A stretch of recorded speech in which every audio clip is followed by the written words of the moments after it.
bí àwa nínú ìpọ́njú kí yóò sì kún. Ìgbàlà kíkún ní tiwa kí yóò sì kún.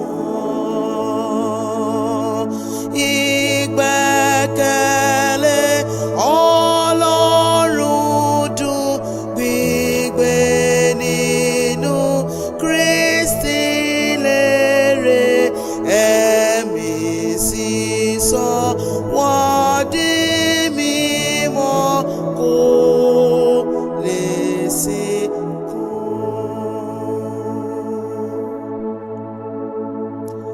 ọjọ́ ọ̀la yìí ó dára kí yóò sì kún.